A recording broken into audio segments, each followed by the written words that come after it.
Hello everyone, welcome to Get Solved. Here we are going to solve your questions जो gate में already पूछे गए हैं. सो चलिए करते हैं ये क्वेश्चन को गेट सॉल्व. तो जो पहला क्वेश्चन है यहाँ आपको डेटा क्या देके रखा है.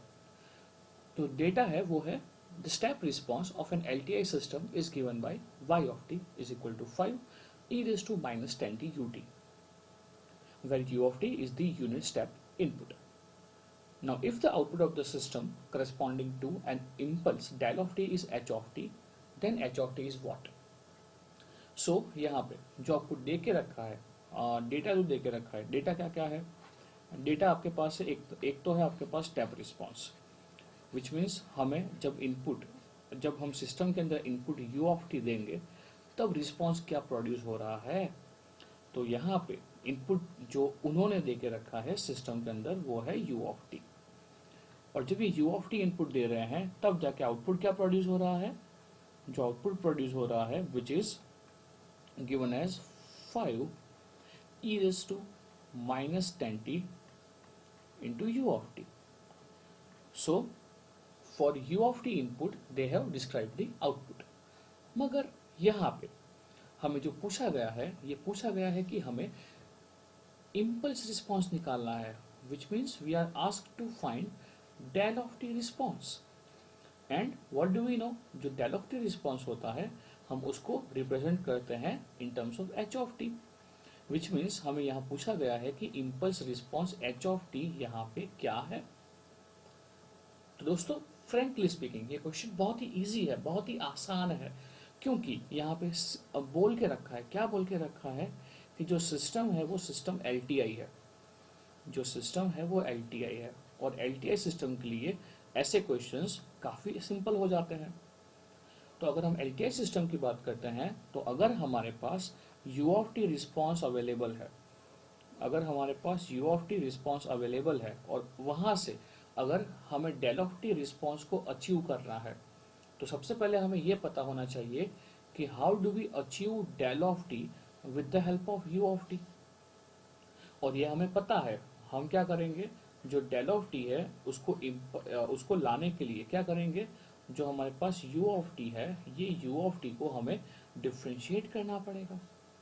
तो जो u ऑफ टी है मैंने यहाँ पे उसको डिफ्रेंशिएट कर दिया. ये जो पूरा किस्सा हो रहा है वो किस्सा हो रहा है एट द इनपुट एंड. अब अगर LTI सिस्टम है तो हमने जो भी ऑपरेशन किया है इनपुट एंड पे, the same has to be operated, the same has to be carried out at even output. तो चलिए हमें क्या करना पड़ेगा, आउटपुट जो है वहाँ पे भी आप डिफ्रेंशिएट करना पड़ेगा, और आउटपुट कौन सा, जो u ऑफ टी रिस्पॉन्स की वजह से आया था वो. यानी कि हमें यहाँ पे क्या करना पड़ेगा, जो रिस्पॉन्स दे के रखा है 5 e raised to minus 10t into u of t, we need to differentiate this. तो अगर हम ये कर रहे हैं तो हमें डेफिनेटली इम्पल्स रिस्पॉन्स मिल जाएगा. तो क्वेश्चन तो आसान है, मगर यहाँ मैथमेटिकल गलती करने के चांसेस ज़्यादा है. कैसे, मैं आपको बताता हूँ. यहाँ पे जनरली स्टूडेंट्स क्या करेंगे, इसको डिफ्रेंशिएट करना है ना, तो ये तो काफ़ी सिंपल है. तो ये क्या हो जाएगा, ये हो जाएगा 5 इंटू आई में से e raise to minus 10t, इसका होता है differentiation -10 into e raise to minus 10t into u of T. तो अगर आप ये कर रहे हो तो आपका आंसर हो जाएगा आई में से -50 into e raise to minus 10t into u of T. 10 और आप तो एकदम खुश हो जाओगे. क्यों, क्योंकि यही जो है वो आपका ऑप्शन ए है, -50 into 10 raise to E raise to minus 10t ut. आप टिक करके आगे निकल जाओगे और आप तो एकदम खुश हो क्योंकि आपका क्वेश्चन सॉल्व हो गया है, जो आपका क्वेश्चन 2 मार्क का है. मगर रुको, आपने यहाँ सबसे बड़ी गलती की है, और गेट को ये पता है कि आप लोग गलती क्या करोगे. तो ये जो आंसर है ये बिल्कुल गलत आंसर है. हाँ, अगर आप ये टिक करोगे हाँ तो आपको मार्क्स मिलेंगे. कितने मिलेंगे, -0.66 मिलेंगे. यहाँ गलती क्या की, जब मैं सॉल्व कर रहा था तब आई थिंक कई लोगों ने ये गलती को ढूंढ भी लिया होगा, क्योंकि यहाँ पे गलती कहाँ हुई है आपको दिख रहा है। यहाँ पे हमारे पास दो सिग्नल्स हैं, एक है e raise to minus ten t और एक है यू ऑफ टी।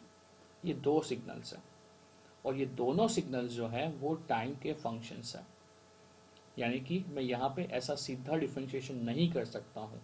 इसको डिफरेंशिएशन करने के लिए मुझे u इंटू वी को अप्लाई करना पड़ेगा, और जब मैं u इंटू वी को अप्लाई करूँगा तब जाके मेरा सही वाला आंसर होगा। तो चलिए करते हैं, हमारा u H of T obtain करते हैं।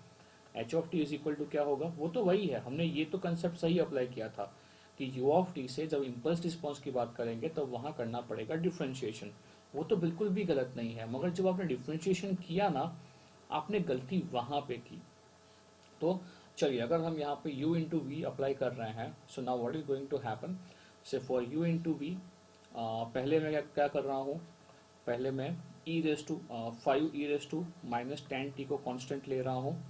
सो आई में से 5 e raise to minus ten T constant हो गया, and I am going for say differentiation of सिर्फ say u of T. So I am going for differentiation of से u of T. तो ये डिफरेंशिएशन हो गया आई में से u ऑफ टी का। साथ में अब हम मैं क्या करता हूँ, आई एम अज्यूमिंग आई में से 5 u ऑफ टी कॉन्स्टेंट है, and now I am going for differentiation of e raise to minus ten T, E raise to minus ten T. चलिए, तो अगर हम इसको सॉल्व कर रहे हैं तो आपको पता है ना कि अगर डिफरेंशिएशन करेंगे u ऑफ टी का तो हमें क्या मिलेगा, डेफिनेटली हमें इम्पल्स मिलेगा। और उसके बाद अगर हम यहाँ पे e raise to minus ten T का कर रहे हैं तो उसकी वजह से क्या हो जाएगा, डिफरेंशिएशन वो हो जाएगा 5 इंटू आई में से minus of ten e raise to minus ten t into u of T. So यहाँ पे आपका जो पहला टर्म है, सो फर्स्ट टर्म के अंदर जो इम्पल्स है, ये इम्पल्स डिफाइन होके रखा है कहाँ पे, at T is equal to zero. तो हमें ये t is equal to zero E raise to minus ten T के अंदर पुट करना पड़ेगा। तो वहाँ से क्या हो जाएगा, 5 into e raise to zero would be 1, e raise to I में से zero into del of t, and this would be equal to I में से minus of 50 into e raise to I में से minus ten t into u of T. So आपका जो सही answer है वो है 5 into del of t minus 50 e raise to minus ten t into u of T, which is option D over here. तो जो सही वाला ऑप्शन है वो है आपका ऑप्शन डी, ना कि आपका ऑप्शन ए। अगर ए करके आगे निकल गए सो डेफिनेटली आपको -0.66 मार्क्स लूज करने पड़ेंगे, मगर आपने थोड़ा बहुत ध्यान दिया मैथ्स के अंदर तो डेफिनेटली आपके ये 2 मार्क्स हैं सीधा पॉकेट के अंदर। So I hope this question has got solved. You have even got the concept. So thank you very much for watching.